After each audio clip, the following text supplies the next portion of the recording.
আল্লাহ রাব্বুল আলামিন ইবাদত করার জন্যই মানুষকে তৈরি করেছেন। মানুষের কাজ হলো আল্লাহর গোলামি করা, আল্লাহর হুকুম পালন করা। এই হুকুম পালন করতে গিয়ে আল্লাহ পাক হুকুম পালনের জন্য বলছেন ওয়াবুদুল্লাহ ওয়া লা তুশরিকু বিহি শাইআ। ওয়াবুদুল্লাহ, আল্লাহর ইবাদত করো, আল্লাহর গোলামি করো, আর তার সাথে কোনো শরীক স্থাপন করো না। পৃথিবীর মধ্যে আমরা তো সুখ শান্তি চাই, দুনিয়ায় দুমুঠো খেতে চাই। দুই মুঠো যদি খেতে চাই, পড়তে চাই, পৃথিবীর মধ্যে যদি শান্তিতে থাকতে চাই, তাহলে ইবাদত করা লাগবে। ইবাদত করলেই খাবার পাওয়া যাবে। ইবাদত করলে কি পাওয়া যাবে? খাবার পাওয়া যাবে। আল্লাহ রাব্বুল আলামিন কোরআনে কারীমের মধ্যে বলেছেন ফালইয়াবুদু রাব্ব হাযাল বাইত আল্লাযী আত'আমাহুম মিন জু'ইন ওয়া আমানাহুম মিন খাউফ। কুরাইশদেরকে বলছেন, ও কুরাইশরা, এই ঘরের মালিকের ইবাদত করো। কোন ঘর? কাবা ঘর। এই কাবা ঘরের মালিক কে? আল্লাহ। এই ঘরের মালিকের ইবাদত করো। কি হবে তাহলে? এই ঘরের মালিকের ইবাদত যদি করো, দাসত্ব যদি করো, আনুগত্য যদি করো, তার গোলামি যদি করো, তাহলে কি হবে? আল্লাযী আত'আমাহুম মিন জু', তিনি তোমাদের ক্ষুধার সময় খেতে দিবেন। সুবহানাল্লাহ কর। ক্ষুধার সময় খাবার পাবে।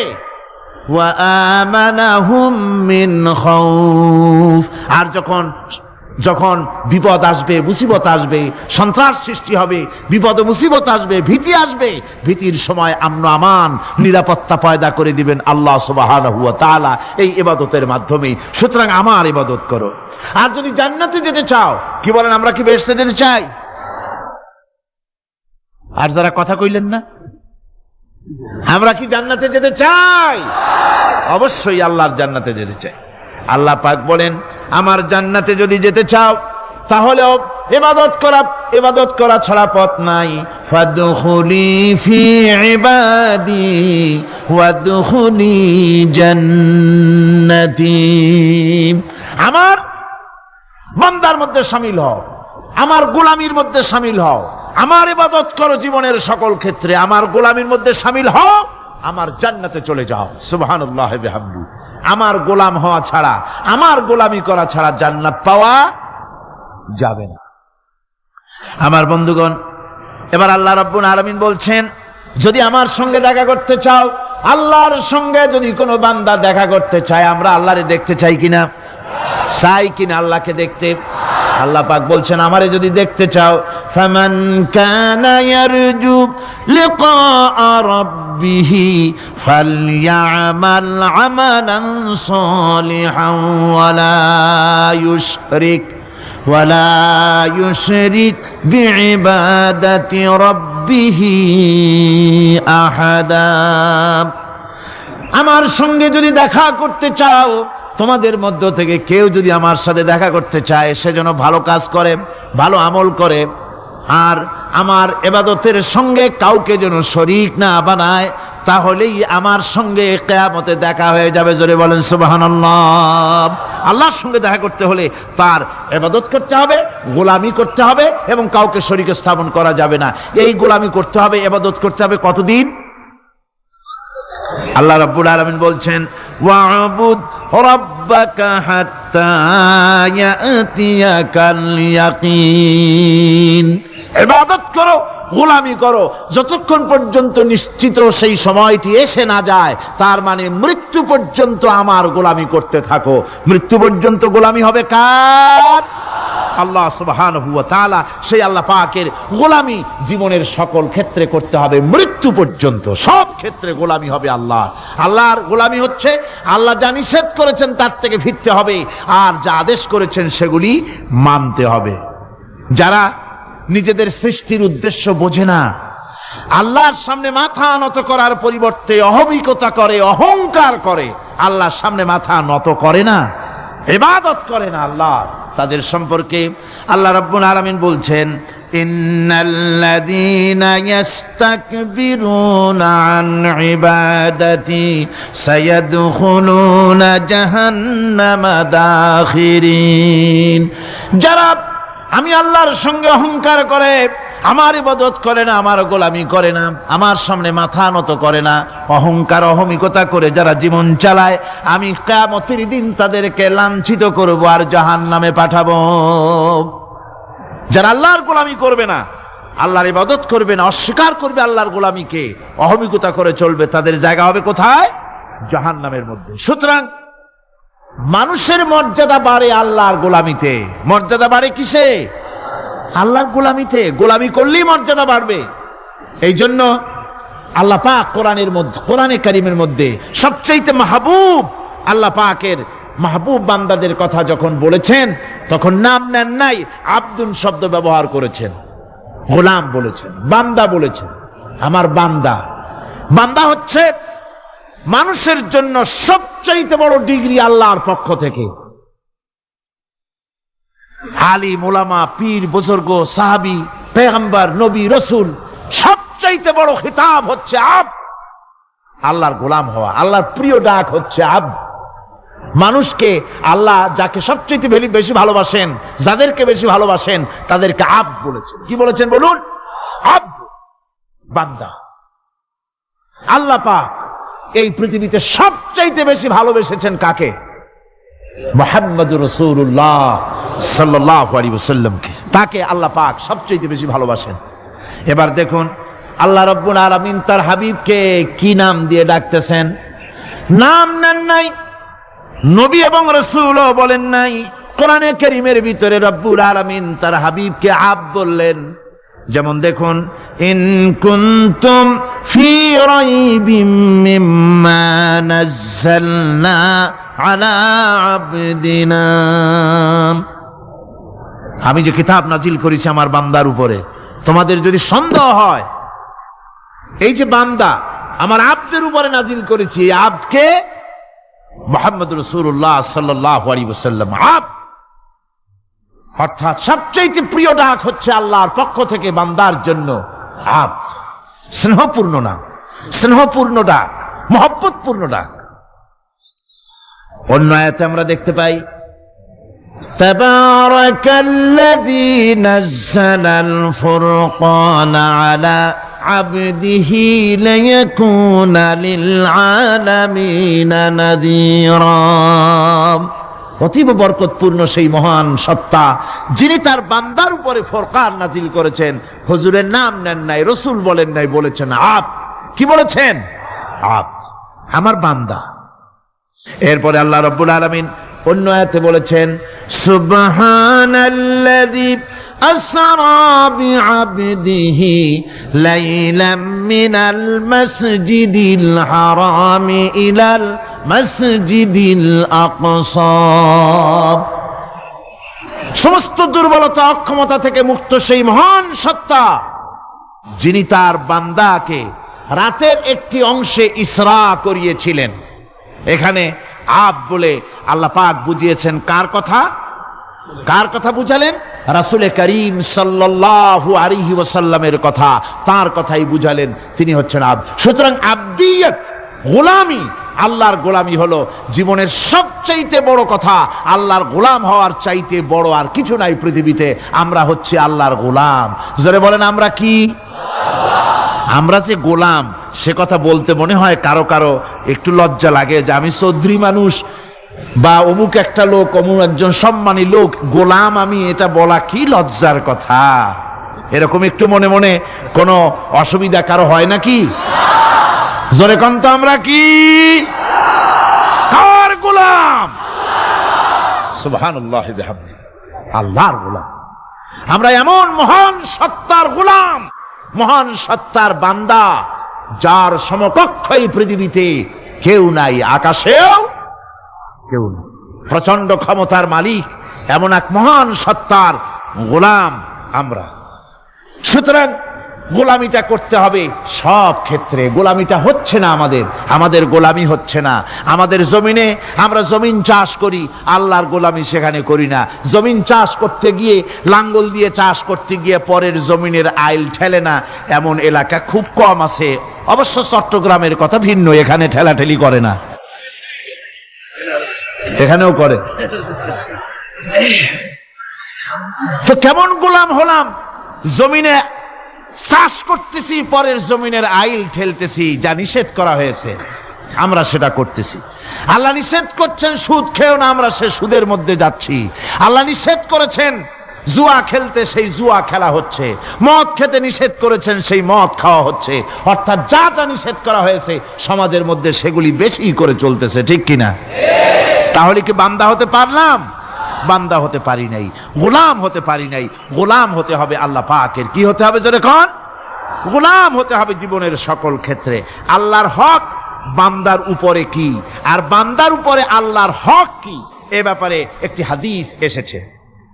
ওয়ান মুআজ বিন জাবাল রাদিয়াল্লাহু তাআলা আনহু قال كنت رديف النبي صلى الله عليه وسلم على حمار فقال لي يا معاذ أتدري ما حق الله على العباد وما حق العباد على الله।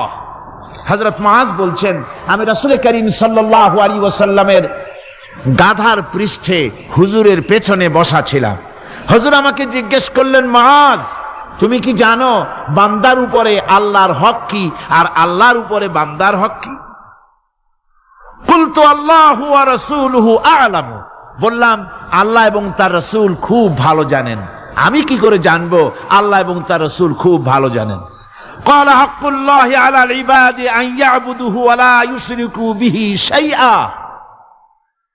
বান্দার হক হচ্ছে আল্লাহর উপরে এই যে বান্দা গোলামি করবে আল্লাহর, ইবাদত করবে আল্লাহ, আর আল্লাহর সাথে কাউকে শরীক স্থাপন করবে না।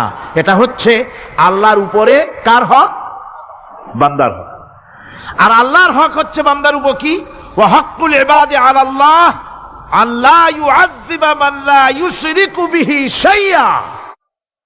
বান্দার উপরে আল্লাহর হক হচ্ছে যে বান্দা আল্লাহর গোলামি করবে আর শরীক স্থাপন করবে না আল্লাহর সাথে, আল্লাহ তাকে শাস্তি দিবেন না।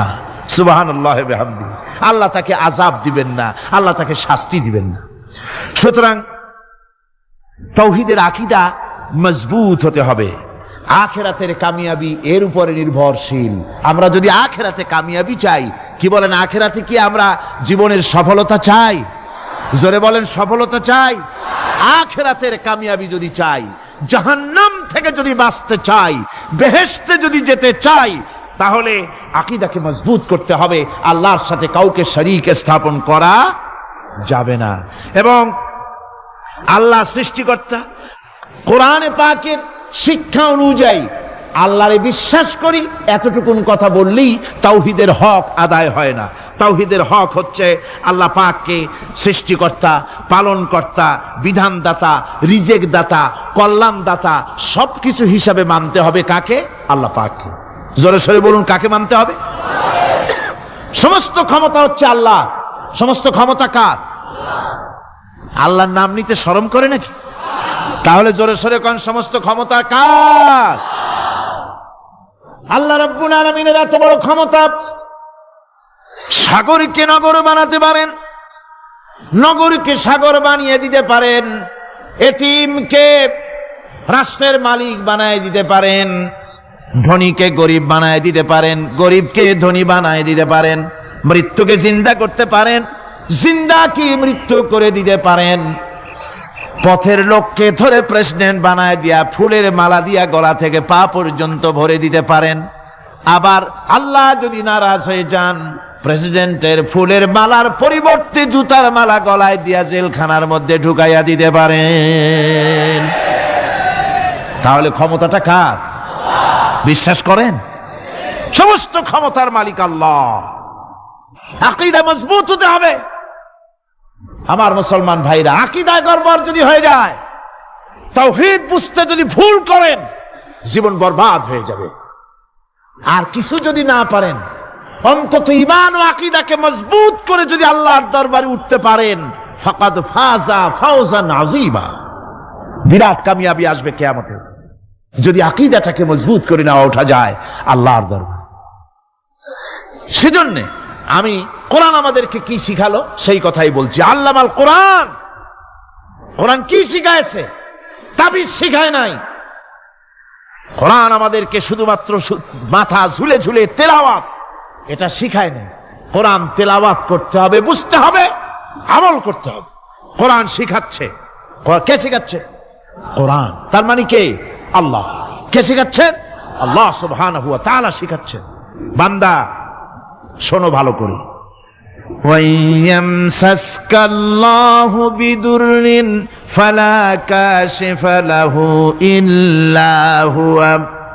আল্লাহ যদি তোমার কোনো ক্ষতি সাধন করতে চান, তাহলে সেই ক্ষতি থেকে তোমাকে কেউ রক্ষা করতে পারবে না। এটা হবে ঈমান। এটা কি? এই ঈমান যদি মনের মধ্যে আসে, আপনি বিরাট শক্তিশালী বিপ্লবী শক্তিতে পরিণত হয়ে যাবেন।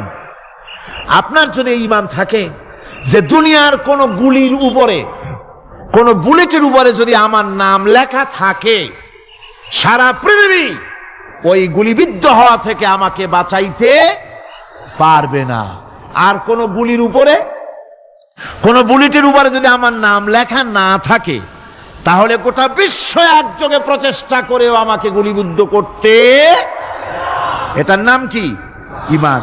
তাই আল্লাহ বলছেন যে আমি যদি কারো ক্ষতি করি, তাহলে এই ক্ষতি থেকে তাহলে তাকে কেউ বাঁচাইতে।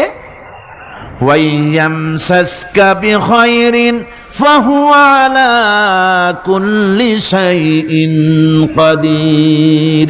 আর আল্লাহ রাব্বুল আলামিন যদি কারো কল্যাণ করতে চান, তাহলে তার কল্যাণকে কেউ ফিরায় দিতে পারে না। কল্যাণ থেকে কেউ তাকে কল্যাণ থেকে মাহরুম করে দিতে পারে না। তার মানে হলো, আল্লাহ যদি কাউকে চুল ধরে, মাথা ধরে, কল্লা ধরে উপরের দিকে টানে, আর দুনিয়া যদি তার পাও ধরে নিচের দিকে টানে, তাহলে দুনিয়া পারবে? পারবে? আল্লাহ কল্যাণ করতে চাইলে কেউ ঠেকাইতে পারবে না, আর আল্লাহ অকল্যাণ করতে চাইলেও তার থেকেও কেউ বাঁচতে। ওয়া হুয়াল কাহিরু ফাওকা ইবাদিহি ওয়া হুয়াল হাকীমুল খাবীর। তিনি তার বান্দাদের উপরে একচ্ছত্র আধিপত্য রাখেন, একচ্ছত্র ক্ষমতার অধিকারী তার বান্দার উপরে, সমস্ত জিনিসের উপরে তিনি ক্ষমতা রাখেন। তিনি মহান বিজ্ঞানময়। এই তাওহীদ খুঁজে নিতে হবে। তাওহীদ অর্থাৎ আল্লাহ পাককে সমস্ত ক্ষমতার মালিক মনে করতে হবে। দেখুন, আমাদের জাতির পিতা কে? আমাদের জাতির পিতা মনে আছে তো? ভুল টুল করেন না তো? ভুল টুল করবেন না। আমাদের জাতি আত্মভোলা, মাঝে মধ্যে ভুল টুল করে বসে, আন্দাজে ভান্দাজে একটা বানায় বসে। আসলে জাতির পিতা মুসলমানদের কে? ইব্রাহিম আলাইহিস সালাম তাওহীদকে খুঁজছেন। এই কোরআন শরীফ আল্লাহ পাক বলছেন তাওহীদ তালাশ করতেছেন। কে স্রষ্টা? সর্বোচ্চ ক্ষমতার মালিক কে? হযরত ইব্রাহিম আলাইহিস সালাম তার এই তাওহীদ খোঁজার, তাওহীদ অন্বেষণ কাহিনীটাকে রব্বুল আলামিন কোরআনে কারীমের ভিতরে জায়গা দিয়ে দিলেন দুনিয়ার মানুষকে বোঝাবার জন্য, শোনাবার জন্য। ফালাম্মা জান্না আলাইহিল লাইলু রাআ কাওকাবান ক্বালা হাযা রাব্বী। তিনি রব সন্ধান করছেন, কে আমার স্রষ্টা? সর্বোচ্চ ক্ষমতার মালিককে, আইনদাতাকে, বিধানদাতাকে, স্রষ্টাকে, কে তিনি? তাকে খুঁজছেন। মনের ভিতরে চিন্তা, মস্তিষ্কে চিন্তা। হঠাৎ করে রাত এলো, পশ্চিম গগনে সুন্দর এক তারকা উদিত হলো, সান্ধ্য তারা। সন্ধ্যার সময় যে তারাটা ওঠে, সেটা ছোট না বড়? বড়। সেটা সারা রাত থাকে না অল্প সময় থাকে? অল্প সময় থাকে। সান্ধ্য তারা দেখে ইব্রাহিম আলাইহিস সালাম বললেন, হাযা রাব্বী, পেয়ে গেছি আমার রব, এটাই আমার রব, এটাই হচ্ছে আমার স্রষ্টা, এটাই হচ্ছে সর্বময় ক্ষমতার মালিক। আল্লাহ পাক বলেন, ইব্রাহিম আলাইহিস সালাম তাকিয়ে থাকলেন।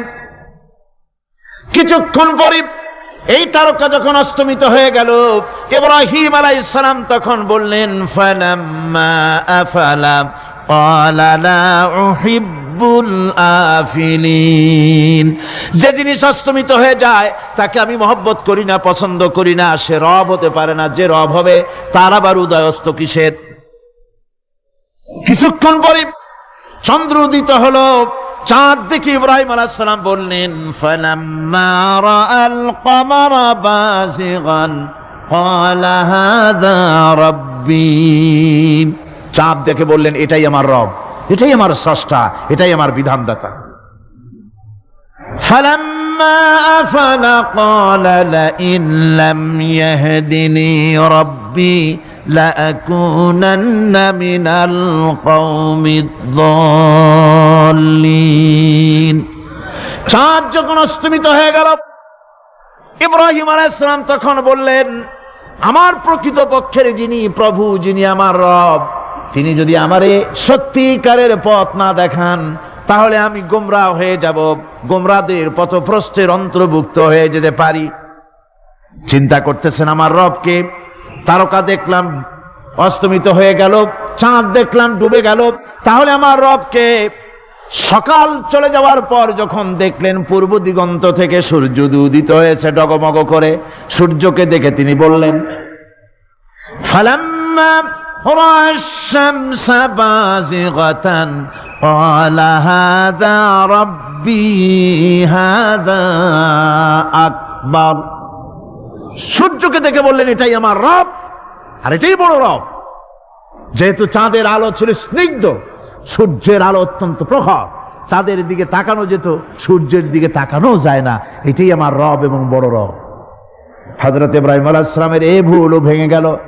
সন্ধ্যার আগমনে সূর্য যখন অস্তমিত হয়ে গেল, ইব্রাহিম আলাইহিস সালাম তখন ঘোষণা করলেন, ফালাম্মা আফালাত ক্বালা ইয়া কওমি ইন্নী বারিউম মিম্মা তুশরিকুন। সূর্য অস্তমিত হয়ে গেলে পরে তিনি বললেন, ইয়া কওমে, ও আমার জাতি, তোমরা যে জিনিস দিয়ে শিরক করো আল্লাহ রাব্বুল আলামিনের সাথে, আমি তার থেকে সম্পূর্ণ মুক্ত, আমি তোমাদের অন্তর্ভুক্ত, মুশরিক নই। আমার রবকে আমি চিনে ফেলেছি, সুবহানাল্লাহ, আমার রবকে আমি চিনেছি। ইব্রাহিম আলাইহিস সালাম ঘোষণা করলেন, ইন্নী ওয়াজ্জাহতু ওয়াজহিয়া লিল্লাযী ফাতারাস সামাওয়াতি ওয়াল আরদা হানিফা। জানেন আপনারা এটা? পড়েন, ইন্নী ওয়াজ্জাহতু ওয়াজহিয়া লিল্লাযী ফাতারাস সামাওয়াতি ওয়াল আরদা হানিফা ওয়া মা আনা মিনাল মুশরিকিন।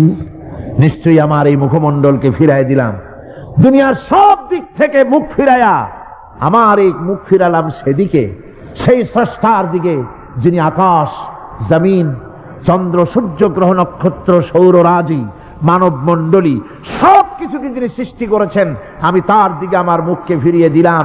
তিনি ছাড়া কোনো রব নাই, প্রভু নাই, আর আমি মুশরিকদের অন্তর্ভুক্ত নহি। হযরত ইব্রাহিম আলাইহিস সালাম তাওহীদকে বুঝে ফেললেন, আল্লাহকে চিনে ফেললেন। আমার বন্ধুগণ, আজ মুসলমান হয়ে আমরা আল্লাহকে চিনতে পারি নাই, আল্লাহর ওয়াহদানিয়তকে আমরা বুঝতে পারি নাই। একদিকে আমরা মুসলমানও, আর একদিকে আমরা মূর্তিও গড়ি, আবার মূর্তির পূজাও আমার মুসলমানেরা করে থাকে। জোরে কর নাউযুবিল্লাহ।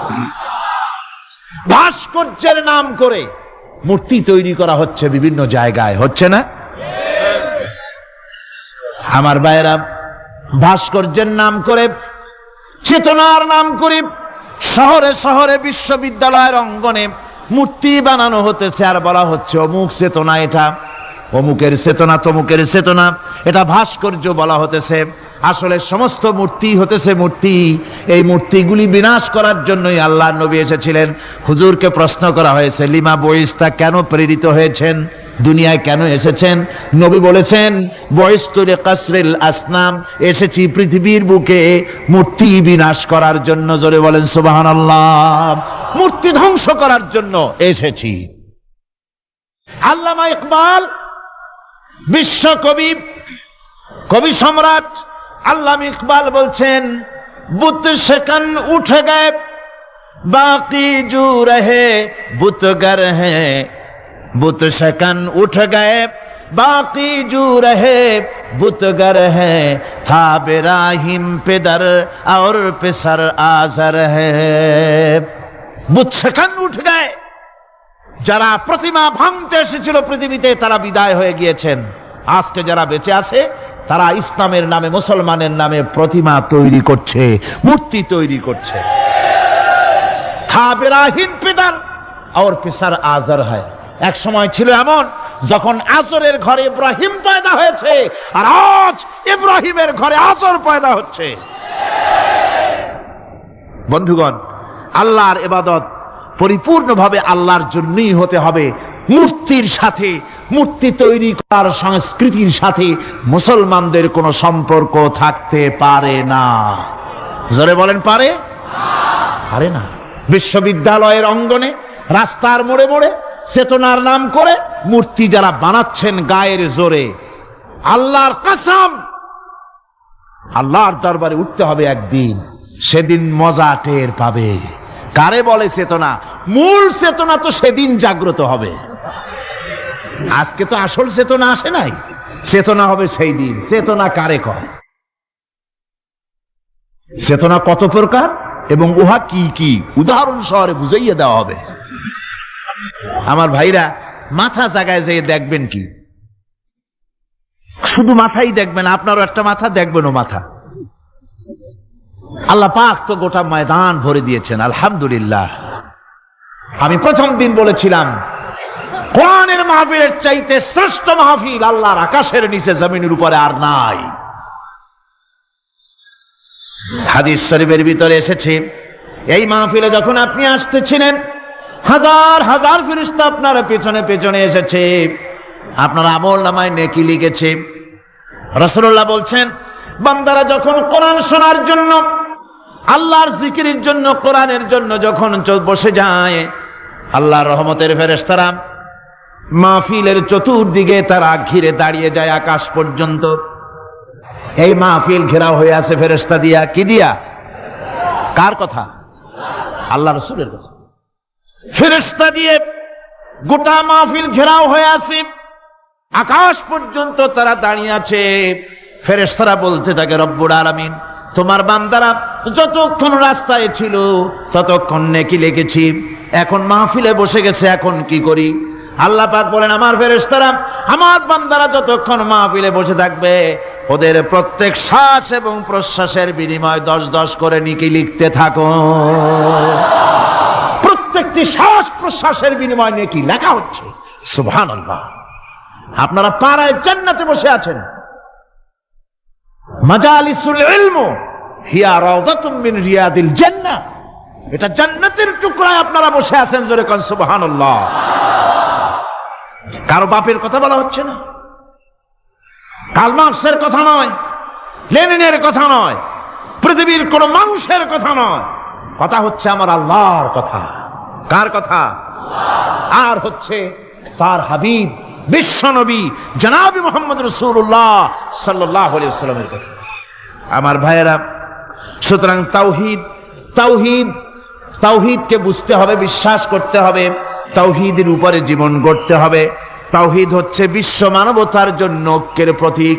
তাওহীদই পারে বিশ্ব মানবতাকে ঐক্যবদ্ধ করতে, আর কোনো জিনিসই পারে না।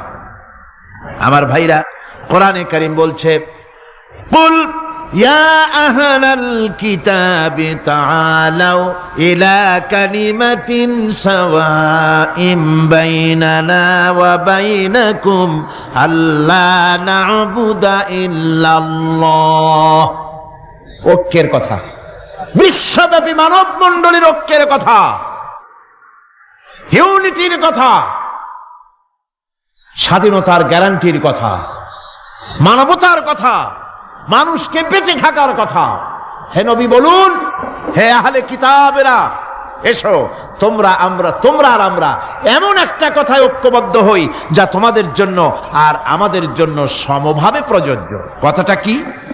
কথাটা হচ্ছে আল্লাহ না'বুদা ইল্লাল্লাহ, আল্লাহ ছাড়া কারো গোলামি করব না, আল্লাহ ছাড়া কারো গোলামি করব না। এইটা মানো। ও দুনিয়ার মানুষ, খ্রিস্টান হও, ইহুদি হও, হিন্দু হও, নাসারা হও, আওয়ামী লীগ হও, বিএনপি হও, জাসদ হও, খাসদ হও, বাসদ হও, যেই হও না কেন, যারা মানুষ সব এক হয়ে যাও, আল্লাহ ছাড়া কারো গোলামি করব না।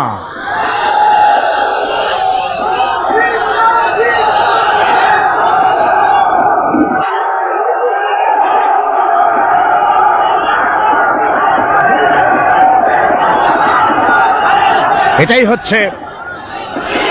হচ্ছে আল্লাহ পাকের পক্ষ থেকে গোটা বিশ্ব মানবতার ঐক্যের বাণী, বিশ্ব মানবতার ঐক্যের কথা।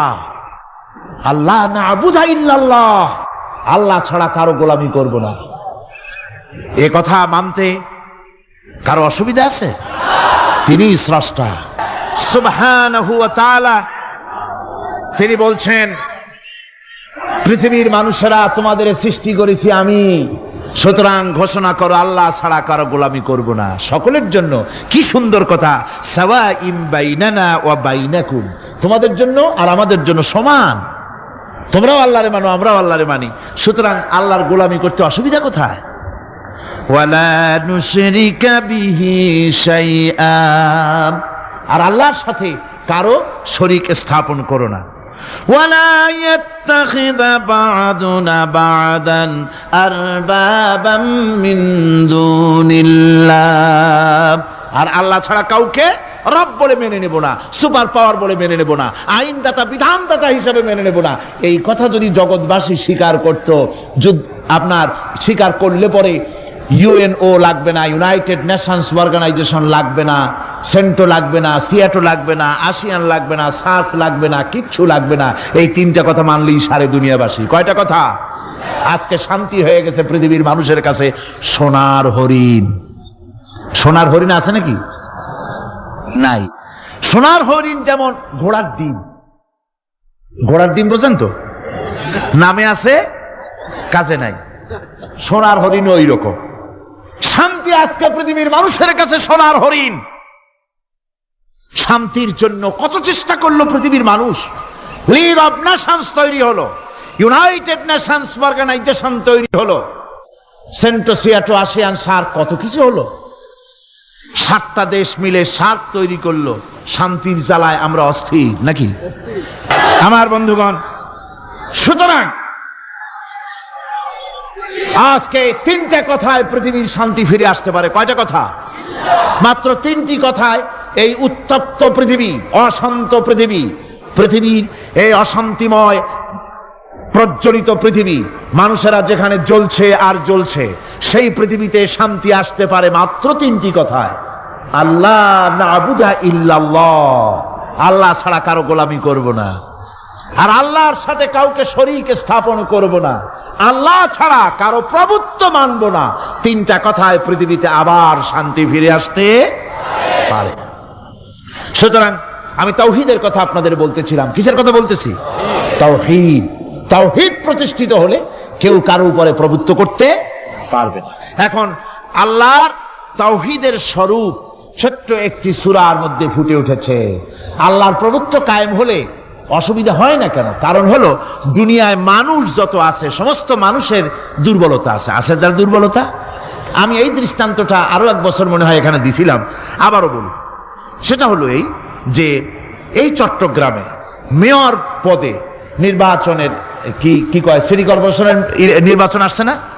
মেয়র পদে অনেকে দাঁড়াইছেন, দাঁড়াইয়া সব নির্বাচনী ওয়াদা করছেন। কেউ বলছে চট্টগ্রামকে সোনা দিয়ে মুড়িয়ে দেব, কেউ বলছে চিটাগং শহরকে আপনাদের লোট্টা ফিশার কেনা লাগবে না, বাড়ি বাড়ি পৌঁছায় দেব, শুটকি মাছ খাওয়াই দেবো খুব ভালো করে, রাস্তাঘাটের অভাব হবে না, আনন্দের চোটে, ফুর্তির চোটে, আরামের চোটে শুধু শীত হয়ে মরবেন।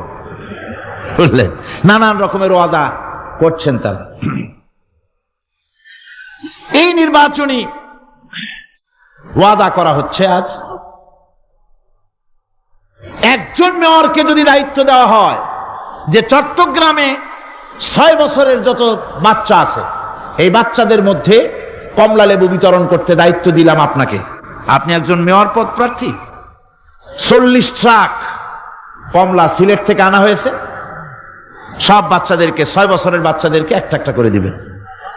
এই কমলা বিতরণ করতে গিয়ে যদি দিতে দিতে যখন তিনি দেখবেন যে ওনার নিজের ছেলে সামনে এসেছে, বোনের ছেলে সামনে এসেছে, ভাইয়ের ছেলে সামনে এসেছে, তখন অন্যের চাইতে নিজের ছেলেকে, বোনের ছেলেকে 2টা কমলা বেশি দিতে ইচ্ছে করবে না? করবে কিনা? সামান্য কমলা বিতরণ করতে গিয়ে যদি বোনের ছেলেকে, নিজের ছেলেকে বেশি দিতে ইচ্ছে করে, সেই মানুষের হাতে দেশের আইন তৈরি করার, সংবিধান তৈরি করার দায়িত্ব পৃথিবীতে কোথাও দেওয়া যেতে পারে না। এই জন্যই আইন তৈরি করেছেন এমন তার কোন সন্তানই কাউকে জন্ম দেন নাই, তাকেও কেউ জন্ম দেয়নি।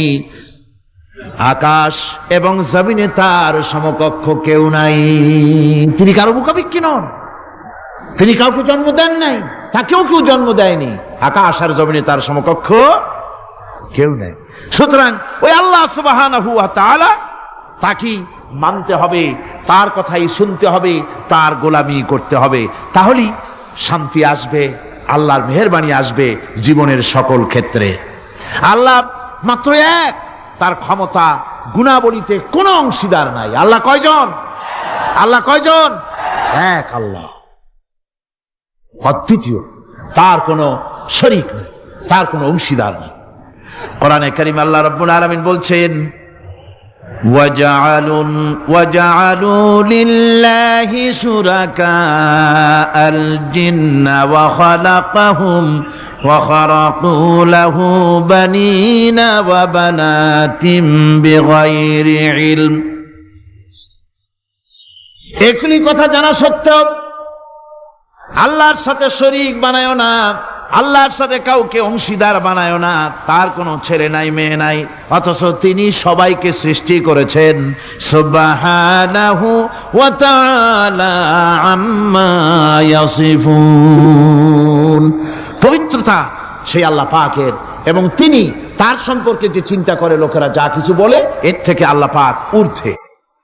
আল্লাহর সন্তান স্থাপন করে তারা বলে যে আল্লাহর ছেলে আছে। নাউযুবিল্লাহ। কোরআন শরীফে আল্লাহ পাক বলেছেন খ্রিস্টানের আল্লাহর ছেলে বানাইছে। ওয়াকালাতিন নাসারাল মাসীহ ইবনুল্লাহ। খ্রিস্টানেরা বলেছে মসিহ হচ্ছে আল্লাহর পুত্র। নাউযুবিল্লাহ। আবার ইহুদিরা তারা বসে থাকলো না, ইহুদিরা বলল ওয়াকালাতিল ইয়াহুদু উযাইরুন ইবনুল্লাহ। ইহুদিরা বলল উযাইর হচ্ছে আল্লাহর পুত্র। নাউযুবিল্লাহ। আবার আরেক শ্রেণীর লোক হলো, তারা বলল পৃথিবীতে যত মেয়ে আছে সমস্ত মেয়েগুলি হলো ফেরেশতাগুলি, সব মেয়ে, আর মেয়েগুলি সব আল্লাহর। নাউযুবিল্লাহি মিন যালিক। আল্লাহ রাব্বুল আলামিন প্রতিবাদ করলেন, আলাকুমুয যাকারু ওয়া লাহুল উনসা তিলকা ইযান কিসমাতুন দিযা। কি তোমরা সমস্ত পুত্র সন্তানগুলি নিজের জন্য নিয়ে নিলে, আর কন্যা সন্তানগুলি দিলে আমাকে, কেমন তোর ভাগ করলে এটা? আল্লাহ পাকের কোনো সন্তান নাই, আল্লাহ রাব্বুল আলামিনের কোনো সন্তান নাই, স্ত্রী নাই, পুত্র নাই, কেউ নাই। আল্লাহ পাক বলেন বাদিউস সামাওয়াতি ওয়াল আরদ। আসমান এবং জমিনের উদ্ভাবক হচ্ছেন তিনি। আন্না ইয়াকুনু লাহু ওয়ালাদুন ওয়া লাম তাকুন লাহু সাহিবা। তিনি তো, তার সন্তান হবে কি করে? তার তো জীবন সঙ্গিনী নাই, তার তো স্ত্রী নাই। আল্লাহ বলছেন আমার তো স্ত্রী নাই, অথচ তোমরা আমার সন্তান বানাচ্ছ। অথচ আমি সব কিছুকেই সৃষ্টি করেছি। সবকিছুর স্রষ্টা কে?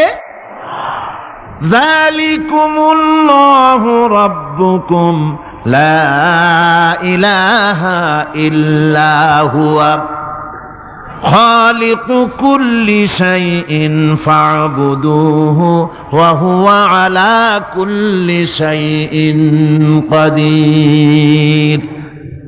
যালিকুমুল্লাহু রাব্বুকুম, তিনি এই হচ্ছে তোমাদের আল্লাহ, তিনি তোমাদের রব, তিনি ছাড়া কেউ নাই। সব কিছুর স্রষ্টা তিনি, তারই ইবাদত করো। সব জিনিসের উপরে একমাত্র তিনি ক্ষমতা রাখেন, তার চাইতে ক্ষমতাশীল, ক্ষমতাধারী, শক্তিশালী পৃথিবীতে আর কেউ হতে পারে না। আমার বন্ধুগণ, আল্লাহ রাব্বুল আলামিনের শক্তি, তার ক্ষমতার কথা আল্লাহ পাক আরেকটি আয়াতের মধ্যে বলেছেন, যে আয়াতটা নামাজের পরে আমরা পড়ি। কি আয়াত কোন তো বলতে পারবেন? প্রত্যেক নামাজের পরে পড়ি আয়াতুল কুরসি। আয়াতুল কুরসি এমন একটা আয়াত, এই আয়াতটি সম্পর্কে রাসূল করিম সাল্লাল্লাহু আলাইহি ওয়াসাল্লাম বলেছেন ফরজ নামাজের পরে, প্রত্যেক ফরজ নামাজের পরে যে ব্যক্তি আয়াতুল কুরসি পড়বে, আল্লাহ রাব্বুল আলামিন কিয়ামতের দিন আল্লাহর তার প্রতি দায়িত্ব হবে একটাই, যে আল্লাহ পাক ওই ব্যক্তিকে জান্নাত দিয়ে দিবেন। সুবহানাল্লাহ। কেন? এই আয়াতের মধ্যে কি আছে? এই আয়াতে আছে আল্লাহ পাকের তাওহীদের কথা স্পষ্ট করে বলা হয়েছে। আল্লাহু লা ইলাহা ইল্লা হুয়াল হাইয়ুল কাইয়্যুম। পড়েন সবাই, আল্লাহু লা ইলাহা ইল্লা হুয়াল হাইয়ুল কাইয়্যুম। আল্লাহ তিনি, যিনি ছাড়া কোনো ইলাহ নাই, তিনি সদা জাগ্রত, তিনি চিরঞ্জীব। লা তাখুযুহু সিনাতুন ওয়ালা নাওম। আল্লাহ ঘুমায়, আল্লাহ তন্দ্রা যান, আল্লাহ জিমায়, আল্লাহর জিমানি নাই, আল্লাহর তন্দ্রা নাই, আল্লাহ ঘুমান না। সুবহানাল্লাহি ওয়া বিহামদিহি। অহরহ তার সামনে রয়েছে গোটা পৃথিবী, গোটা আকাশ জমিন, সমস্ত সৃষ্টি জগৎ তার সামনে। তিনি ঘুমান না, তার কোনো তন্দ্রা নাই, তার কোনো নিদ্রা নাই। আল্লাহ কোথায় আছেন? আল্লাহ কোথায়? এটি আকীদার প্রশ্ন, এটি আকীদার প্রশ্ন। আপনাকে বুঝতে হবে, জানতে হবে আল্লাহ কোথায়। আল্লাহ পাক হচ্ছেন আলাল আরশি ইস্তাওয়া। আল্লাহ পাক আরশে আজিমে সদা সর্বত্র বিরাজিত। এ কথার অর্থ কি? এটার অর্থ হলো আল্লাহ পাকের ইলম মুহাইয়া করে রেখেছে গোটা সৃষ্টি জগৎকে, তার ইলমের ভিতরে রয়েছে সব। কথা বুঝতে পেরেছেন? যদি বলেন আল্লাহ সব জায়গায় আছে, তাহলে তো পানির মধ্যে, বাথরুমের মধ্যে, ঘরের মধ্যে, সব জায়গায় আল্লাহ পাককে থাকতে হয়। যে সব জায়গা অবাঞ্ছনীয়, অবান্তর জায়গা, সেসব জায়গায় আল্লাহকে থাকতে হয়। মূল কথা হচ্ছে আল্লাহ সব জায়গায় আছেন, তার অর্থ আল্লাহ পাক আরশের উপরে আছেন, আরশে ইস্তাওয়া, তিনি সর্বত্র বিরাজমান। এ কথার অর্থ হলো আল্লাহর ইলমে, আল্লাহর জ্ঞানের মধ্যে, আল্লাহর নজরের সামনে, আল্লাহর চোখের সামনে গোটা সৃষ্টি জগৎ রয়েছে। সুবহানাল্লাহ ওয়া বিহামদিহি।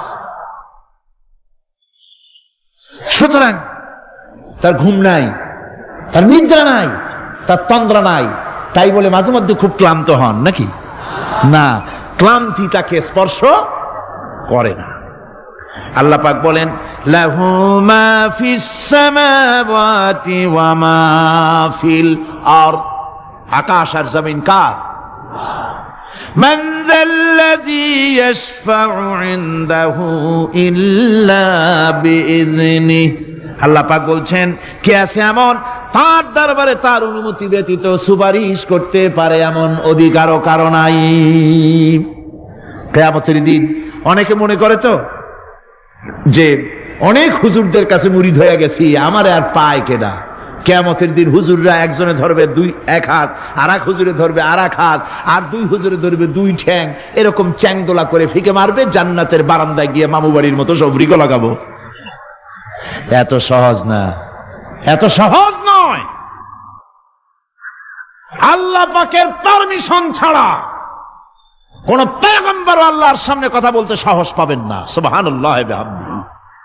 আলেম পীর দরবেশ তো দূরের কথা, মান যাল্লাযী ইয়াশফাউ ইনদাহু ইল্লা বিইযনিহি। আল্লাহর পারমিশন ছাড়া কেউ কথা বলার সাহস পাবে না কিয়ামতের দিন আল্লাহর দরবারে। সুতরাং অন্যের উপরে নির্ভর করবেন না, যত বড় পীর হোক অন্যের উপরে নির্ভর করবেন না, নির্ভর করবেন আমলের উপরে। আমল কিসের উপরে? আমল। আমল তৈরি করতে হবে আর ভরসা করতে হবে রহমতের উপরে, আল্লাহর রহমত। কিসের উপরে? আল্লাহর রহমতের উপরে ভরসা করতে হবে। আমার ভাইরা, আল্লাহ পাক বলেন, ইয়ালামু মা বাইনা আইদিহিম ওয়া মা খালফাহুম। বান্দার অগ্রপশ্চাৎ সবই তিনি জানেন, বান্দার সামনে পেছনে ডানে বামে সব খবর তিনি রাখেন। ওয়ালা ইউহিতুনা বিশাইইম মিন ইলমিহি ইল্লা বিমা শা।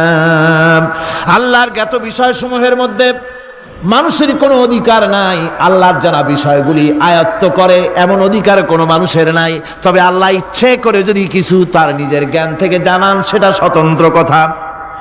ওয়াসিআ কুরসিয়্যুহুস সামাওয়াতি ওয়াল আরদ, তার সাম্রাজ্য সমগ্র আকাশ এবং জমিন জুড়ে তারই সাম্রাজ্য। সাম্রাজ্য কার? রাজত্ব কার? বাদশাহী কার?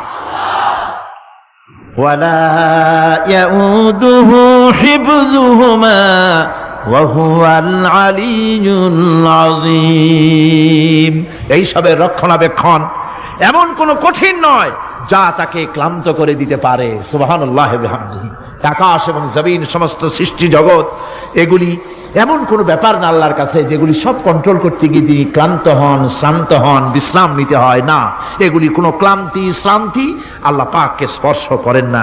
তিনি হচ্ছেন মহান, তিনি এক মহান সত্তা, মহান স্রষ্টা। আল্লাহর জ্ঞান এবং ক্ষমতা সর্বাধিক, সবচাইতে বেশি জ্ঞান এবং ক্ষমতা আল্লাহ সুবহানাহু ওয়া তাআলা। তার চাইতে বড় ক্ষমতা, তার চাইতে বেশি জ্ঞান আর কারো হতে পারে না। কোরআনে কারিমে আল্লাহর জ্ঞান এবং ক্ষমতা আর গুণাবলী সম্পর্কে আল্লাহ পাক বলছেন, এগুলি আমাদের জানা দরকার। আল্লাহকে শুধু আল্লাহ হিসাবে মানলে হবে না, তার গুণ জানতে হবে, তার ক্ষমতা জানতে হবে। আল্লাহর গুণ, আল্লাহকে বিশ্বাস করতে হবে তার গুণ সহকারে। আল্লাহর বিশ্বাস করবেন কি সহ? গুণ সহ। সাপকে ভয় করতে হবে তার বিষের জন্য, তার বিষ আছে, বিষ সহকারে ওকে ভয় করতে হবে। সাপকে বিষ সহকারে ভয় করতে হবে। বাঘকে আপনাকে আক্রমণ করতে পারে সেই ভয় করে আপনাকে বিশ্বাস করতে হবে। আগুন জ্বালাই দিতে ভয় করে, সেই বিশ্বাস করে ভয় করতে হবে। আল্লাহ রাব্বুল আলামিনকে বিশ্বাস করতে হবে তার গুণাবলী সহকারে। এমনি আল্লাহ আছেন এই কথাটুকুন বলাই যথেষ্ট নয়। কোরআনে কারীম বলছে, হুয়াল্লাহুল্লাযী লা ইলাহা ইল্লা হুয়া আলিমুল গায়বি ওয়াশ শাহাদাতি হুয়ার রাহমানুর রহিম। তিনি আল্লাহ, যিনি ছাড়া কোনো ইলাহ নাই, তিনি পরম দাতা, তিনি দয়ালু। আল্লাহর এভাবে বিশ্বাস করতে হবে। হুয়াল্লাহুল্লাযী লা ইলাহা ইল্লা হুয়াল মালিকুল কুদ্দুসুস সালামুল মুমিনুল মুহাইমিনুল আজিজুল জব্বারুল মুতাকাব্বির। তিনি বাদশা, তিনি আল্লাহ, যিনি ছাড়া কোনো ইলাহ নাই। তিনি বাদশা, তিনি মহান, তিনি পবিত্র, তিনি শান্তির ধারক, তিনি নিরাপত্তার আধার, রক্ষণাবেক্ষণকারী একমাত্র তিনি। তিনি পরাক্রমশালী, সর্বজয়ী, তার উপরে কারো কোনো ক্ষমতা নাই। সুবহানাল্লাহি আম্মা ইউশরিকুন। আল্লাহ পাক পুত পবিত্র তারা যে সমস্ত জিনিস দিয়ে আল্লাহর সাথে শরীক স্থাপন করে। হুয়াল্লাহুল খালিকুল বারিউল মুসাউবিরু লাহুল আসমাউল হুসনা। তিনি আল্লাহ, যিনি সৃষ্টিকারী, যিনি পরিকল্পনাকারী, আকার আকৃতি রচনাকারী। তার অনেক সুন্দর সুন্দর নাম রয়েছে আল্লাহ পাকের। সুতরাং আপনারা মুনাজাত করার সময়, দোয়া করার সময়, আল্লাহ বাগদাদের ওসিলায় আমারে মাফ করো, খাজা বাবার ওসিলায় মাফ করো, আজমিরের ওসিলায় মাফ করো না, হারাম। মুসলমান বলবে, আল্লাহ তোমার রহমান নামের ওসিলায় আমারে মাফ করো। সুবহানাল্লাহ পড়েন, জোরে কান সুবহানাল্লাহ। হে আল্লাহ, তোমার রহিম নামের ইজ্জতে আমাকে মাফ করো, তোমার তোমার জালালের ইজ্জতে আমাকে মাফ করো। তুমি গফুর, তুমি গফার, তুমি আল্লাহ, তোমার চাইতে বড় কেউ নাই। আল্লাহ তোমার ইজ্জত, তোমার শানের কসম, তোমার শানের ওসিলায় তুমি আমাকে মাফ করে দাও। তোমার শান, তোমার বরকত, তোমার রহমান নামের বরকতে আল্লাহ আমি গরিব মানুষ, আমারে পয়সা দাও, আমি ঋণগ্রস্ত, আমাকে ঋণ মুক্ত করে দাও। এইভাবে আল্লাহ পাকের, আল্লাহ বলেছেন আমার আসমাউল হুসনা, আমার সুন্দর সুন্দর নাম আছে, ফাদউ বিহা, আমার নাম সুন্দর সুন্দর নাম দিয়ে আমারে ডাকো। সুবহানাল্লাহ। কার নাম ধরে ডাকবেন? কার নাম ধরে ডাকবেন? খবরদার ভুল করবেন না, খবরদার ভুল করবেন না। আল্লাহকে দিয়ে ডাকুন, আল্লাহর কাছে বলুন সব কথা। কাকে বলবেন? ইউসাব্বিহু লাহু মা ফিস সামাওয়াতি ওয়া মা ফিল ইউসাব্বিহু লাহু মা ফিস সামাওয়াতি ওয়াল আরদ ওয়া হুয়াল আজিজুল হাকীম। আসমান জমিনে যা কিছু আছে সব আল্লাহর পবিত্রতা ঘোষণা করছে, আল্লাহর তাসবিহ পড়ছে। তুমি শুধু গাফেল, তুমি আল্লাহরে ডাকো না। তোমার মরণ হয় গিয়ে কোথায় কবর আছে, মাজার আছে, ওই সব জায়গায় গিয়ে মরো আল্লাহরে থুইয়া। আজীব তামাশা, আজীব তামাশা। দুনিয়ার সব আল্লাহর জিকির করছে, আল্লাহর স্মরণ করছে, আল্লাহর তাসবিহ পড়ছে। জোরে কোন সুবহানাল্লাহ। আমার ভাইরা, আমরা কার কথা বলছি? মোহাব্বতের সাথে বলেন, কার কথা? আমার আল্লাহকে কেউ যদি অন্তরের অন্তঃস্থল থেকে একবার যদি ডাকে আল্লাহ, আমার ভাইরা, মনের ডাক আর মুখের ডাক একরকম। दिल से जो बात निकलती है असर रखती है पर नहीं मगर ताकते परवाज रखती है। অন্তর থেকে যে কথা বেরোয় সে কথা প্রভাব বিস্তার থাকে, ডানা নাই কিন্তু ওড়ার ক্ষমতা রাখে। অন্তর থেকে কথা বলা, মুখের কথা বলা আলাদা। কলিজার অন্তরের অন্তঃস্থল থেকে, হৃদয়ের কন্দর থেকে কেউ যদি একটা বার বলে আল্লাহ, কোন বান্দা যদি অন্তরের অন্তঃস্থল থেকে একবার যদি আল্লাহকে ডাকে আল্লাহ, আল্লাহ পাক 70 বার সাড়া দিয়া বলেন, বান্দা কি চাও, আমি হাজির। কি চাও, আমি তোমার কাছে আছি। সুবহানাল্লাহ, সুবহানাল্লাহ। এই আল্লাহ রাব্বুল আলামিন কে মহব্বত করতে হবে। তাওহীদের তাকাজা, তাওহীদের মূল বক্তব্য হচ্ছে ভালোবাসতে হবে আল্লাহকে। কাকে ভালোবাসতে হবে? বউর চাইতে, মায়ের চাইতে, বাপের চাইতে, সন্তানের চাইতে, জীবনের চাইতে কাকে ভালোবাসতে হবে? আল্লাহ সুবহানাহু ওয়া তাআলা, তাকে ভালোবাসতে হবে। আল্লাহ রাব্বুল আলামিন বলেন, ওয়া মিনান নাসি মান ইয়াত্তাখিযু মিন দুনিল্লাহি আনদাদান ইউহিব্বুনাহুম কাহুব্বিল্লাহ। আল্লাহর যারা আল্লাহ ছাড়া অপর শক্তিকে আল্লাহর প্রতিদ্বন্দ্বী মনে করে, তারা আল্লাহকে ছেড়ে অন্যকে বেশি ভালোবাসে। আর ইমানদাররা কি করে? ওয়াল্লাযীনা আমানু আশাদ্দু হুব্বান লিল্লাহ। যারা নাকি ইমানদার তারা জীবনের সব চাইতে আল্লাহ রাব্বুল আলামিনকে বেশি ভালোবাসে, আল্লাহকে বেশি ভালোবাসে যারা নাকি ইমানদার। সুতরাং আল্লাহকে বেশি ভালোবাসতে হবে, মুহাব্বত করতে হবে আল্লাহকে বেশি। আল্লাহ পাককেই তাওহীদের মূল বক্তব্য, আল্লাহকে বেশি ভালোবাসো। তাওহীদের মূল বক্তব্য হচ্ছে আল্লাহ পাককেই সেজদা করো। সেজদা কারে করবেন? কারে করবেন? আল্লাহ পাক বলেন, ওয়া মিন আয়াতিহিল লাইলু ওয়ান নাহারু ওয়াশ-শামসু ওয়াল কামার। আল্লাহ পাকের অসংখ্য নিদর্শনাবলীর মধ্যে তার নিদর্শন হতেছে তিনি চাঁদ সৃষ্টি করেছেন, সূর্য সৃষ্টি করেছেন। লা তাসজুদু লিশ-শামসি ওয়ালাল কামার ওয়াসজুদু লিল্লাহিল্লাযী খালাকাহুন্না ইন কুনতুম ইয়্যাহু তা'বুদুন। চন্দ্রকে সেজদা করো না, সূর্যকে সেজদা করো না, যেহেতু চাঁদ আর সূর্যকে আমি আল্লাহ তৈরি করেছি। সেজদা কেবল মাত্র আমি আল্লাহ রব্বুল আলামিনকে করবে, আর কারো সামনে নয়। সেজদা কেবল মাত্র কার? আমার দেশের লোকেরা বোঝে না, অনেক পীর সাহেবের সামনে গিয়াও কি করে, আবার কদম বুসিও করে। কদম বুসি করতে গিয়া সেজদার মতো হয়ে যায়, মাথা নিচু করে।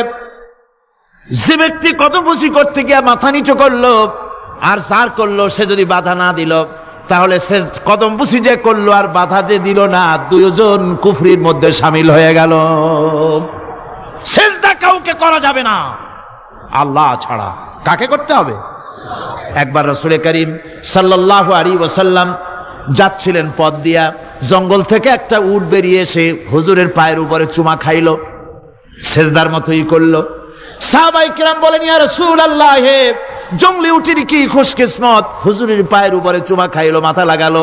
হুজুর যদি অনুমতি দিতেন আপনার এই সেজদা দিয়ে আমরা ধন্য হতাম। নবীজি বলেন, খবরদার, এই পৃথিবীর কোন মানুষ কোন মানুষকে সেজদা দিতে পারে না। আমি যদি কোনো মানুষকে মানুষের জন্য সেজদা করা জায়েজ করতাম, তাহলে দুনিয়ার সমস্ত নারীদের বলতাম স্বামীর সামনে সেজদা দিতে।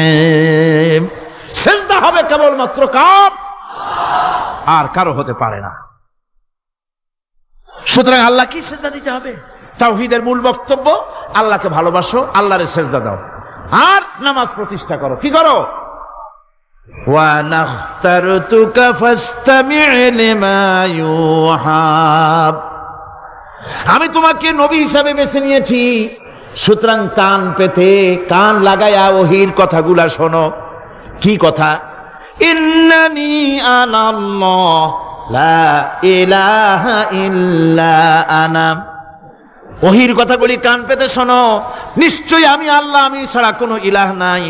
ফা'বুদনি ওয়াকিমিস সালাতা লিযিকরি, অতএব আমার গোলামি করো, আমার দাসত্ব করো, আমার আনুগত্য করো, আর আমার শরণার্থে নামাজ কায়েম করো, নামাজ প্রতিষ্ঠা করো। মুসলমানদের জীবনে সর্বশ্রেষ্ঠ ইবাদত কোনটি?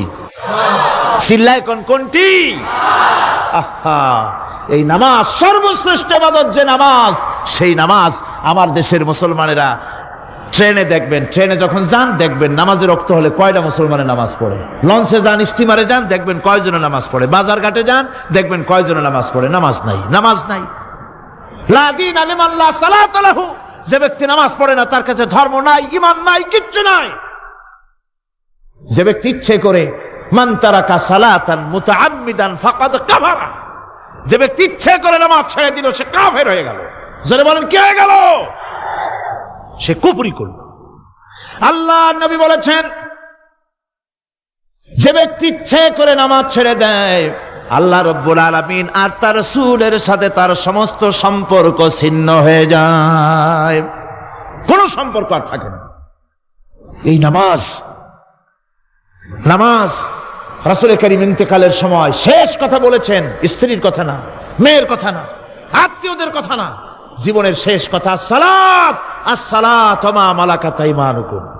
নামাজ, নামাজ। আমার বন্ধুগণ, জীবনের শেষ নামাজটি আল্লাহ নবী মসজিদে নববীতে যেতে পারেন নাই, যেতে পারছেন না, হাঁটতে পারেন না। দুইজন সাহাবীর কাঁধের উপরে ভর করে কষ্ট করে তিনি পৌঁছেছেন, বক্তব্য রাখলেন, ও আমার সাহাবীরা, আল্লাহ রাব্বুল আলামিন এই জমিনে তার এক বান্দাকে জাগতিক সব সম্পদ দিয়েছিলেন।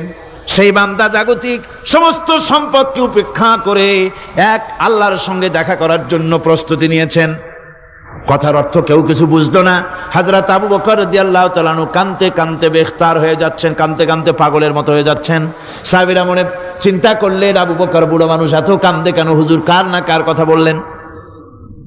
জ্ঞান বৃদ্ধ, বয়োবৃদ্ধ হযরত আবু বকর বুঝতে পেরেছেন তামাম পৃথিবীর জাগতিক সম্পদ আল্লাহ দিতে চেয়েছেন তার হাবিবকে।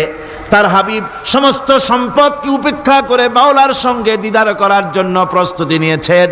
তার মানে হলো অনতি বিলম্বে আমরা সাহাবীরা রাসূলের থেকে জনমের মতো এতিম হয়ে যাব। হুজুর বললেন, আজ থেকে মসজিদে নববীর সমস্ত দরজাগুলি বন্ধ হয়ে যাবে, শুধু আবু বকরের দরজাটা খোলা থাকবে। হযরত আবু বকরের কে দায়িত্ব দিয়ে রাসূল পাক হুজরা শরীফে চলে গেলেন। পরবর্তী নামাজের রক্তে এশা রক্ত হয়ে গিয়েছে। সাহাবীরা অনেকক্ষণ অপেক্ষা করে হযরতে আবু বকর রাদিয়াল্লাহু তাআলা আনহুকে ইমামতির জায়গায় দিয়ে দিলেন। তিনি নামাজ শুরু করলেন, পিছনে সাহাবারা কান্দা শুরু করে দিলেন। তাদের মনের ধারণা হলো আল্লাহর নবীর পিছনে নামাজ পড়া জীবনে আমাদের আর কিসমতে হবে না। সাহাবীরা কাঁদতেছেন, আল্লাহ নবী জ্বরে একবার বেহুশ হয়ে পড়েন, আবার একবার হুশে আসেন। নবীজি হুশে এসে হযরত আয়েশাকে জিজ্ঞেস করেন, আয়েশা রে, এখন কোন সময়? হযরত আয়েশা বলেন, হুজুর নামাজের রক্ত হয়ে গেছে, সাহাবায়ে কিরাম আপনার অপেক্ষা করে জামাত শুরু করে দিয়েছেন। হুজুর বলেন, দরজাটা খুলে দাও, আমি একটু দৃশ্যটা দেখি। দরজা খুলে দেওয়া হলো। হযরত আয়েশার কাঁধের উপরে ভর করে হুজুর মাথা উঁচু করে মসজিদে নববী নামাজের দৃশ্য দেখে কিছুক্ষণ তাকায় থেকে শুয়ে পড়লেন। হুজুরের দুই চোখ দিয়ে পানি বেয়ে পড়তে লাগলো। হযরত আয়েশা বলেন, হুজুর নামাজের দৃশ্য দেখে কাঁদেন কেন? আল্লাহর নবী বলেন, আয়েশা রে, এটা কোনো দুঃখের বাণী নয়, আমার চোখে পানি এসেছে বড় তৃপ্তির বাণী। আজকে নামাজের যে জামাতের দৃশ্য দেখলাম, এই জামাতকে কায়েম করার জন্য তায়েফের ময়দানে আমার রক্ত দিয়ে তায়েফের ময়দান রঞ্জিত হয়েছে, ওহদের ময়দানে আমার দামদান মোরাও শহীদ হয়েছে, সাহাবায়ে কেরাম জীবন দিয়েছেন। এই কষ্টের বিনিময়ে আজ জামাত কায়েম হয়ে গিয়েছে। এই দৃশ্য দেখে আমার মনে পড়ল, কিয়ামত পর্যন্ত আমার যত উম্মত পৃথিবীতে আসবে এইভাবে করে তারা জামাত বন্দী হয়ে নামাজ আদায় করবে। আমার ভাইরা, নামাজ হচ্ছে মুসলমানদের জীবনের শ্রেষ্ঠ ইবাদত। সেই নামাজ মুসলমানদের কাছে নাই, নামাজকে ফালতু কাজ বলে মনে করে। আমার বন্ধুগণ, নামাজ পড়বেন, নামাজ পড়বেন, নামাজ ছেড়ে দিবেন না। বলেন তো, শয়তান আল্লাহর কয়টা হুকুম ভেঙেছিল? ইবলিস কয়টা হুকুম ভেঙেছে? একটা হুকুম ভাঙ্গা ইবলিস হইছে কি? শয়তান। জোরে কোন কি হইছে? শয়তান হয়ে গেল। একটা মানুষ যদি 24 ঘন্টার ভিতরে 5 ওয়াক্ত নামাজ ছেড়ে দেয়, 5 ওয়াক্ত নামাজের ভিতরে 17টা হুকুম আছে। আল্লাহর কয়টা হুকুম? একটা হুকুম ভাঙার কারণে ইবলিস হয়ে গেল শয়তান। আর 24 ঘন্টার ভিতরে 17টা হুকুম আল্লাহর যারা বরবাদ করে তারা তো শয়তানের বাবা হয়ে যায়। শয়তান দূর থেকে সেলুট মারে যে, বাবা তুমি শুধু বাপ না, আমার ওস্তাদও। একটা হুকুম ভঙ্গ করে আমার এই দশা হইছে, আর তুমি 24 ঘন্টা আল্লাহর 17টা করে হুকুম ভাঙ্গো। তুমি তো শয়তান না, শয়তানের চাইতেও বেকায়দা। জোরে কর নাউযুবিল্লাহ। নামাজের মধ্যে সেজদা দিবেন, মজা পাবেন। নামাজ মেশিনের মতো পড়বেন না, নামাজ পড়বেন মুহাব্বতের সাথে। আল্লাহর সামনে দাঁড়িয়েছেন, কার সামনে? মেশিনের মতো পড়বেন না, দায় সারা গোছের পড়বেন। আল্লাহর নবী বলেন, নামাজের ভিতরে যখন সেজদায় যাবে, সেজদা যখন দিবে, তখন মনে করবে তুমি যেন তোমার কপালকে আল্লাহ রব্বুল আলামিনের কদম মোবারকের উপরে ছেড়ে দিয়েছো। নামাজ ছেড়ে দিবেন না। 5 ওয়াক্ত নামাজ আমার যুবক ভাইয়েরা, সর্বশ্রেণীর মুসলমান ভাইয়েরা 5 ওয়াক্ত নামাজ বা জামাত আদায় করবেন। রাজি আছেন? রাজি আছেন? কারা কারা রাজি দেখতে চাই?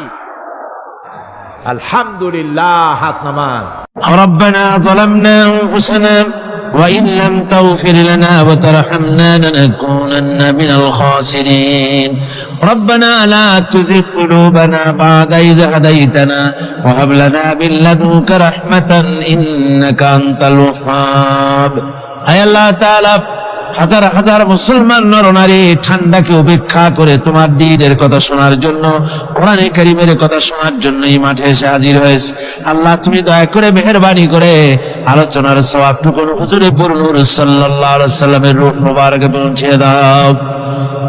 রব্বুল আলামিন, আমাদের মধ্য থেকে তাদের মা বাপ দুনিয়া থেকে জনমের মতো বিদায় হয়ে গেছে। আল্লাহ, কবরে যদি আযাব থাকে দয়া করে আযাব মাফ করে দাও। আল্লাহ, আমাদের মা বাপের উপরে তোমার রহমত নাজিল করো। রব্বিরহামহুমা কামা রাব্বায়ানি সগীরা, রব্বিরহামহুমা কামা রাব্বায়ানি সগীরা। হে আল্লাহ রাব্বুল আলামিন, এই মাহফিলে যত লোক আছি আমরা, কার কোন ব্যাধি আছে, রোগ আছে, আমরা তুমি ভালো করে জানো। আমাদের প্রত্যেকের ব্যাধিকে তুমি শিফায়ে আজলা দান করে দাও।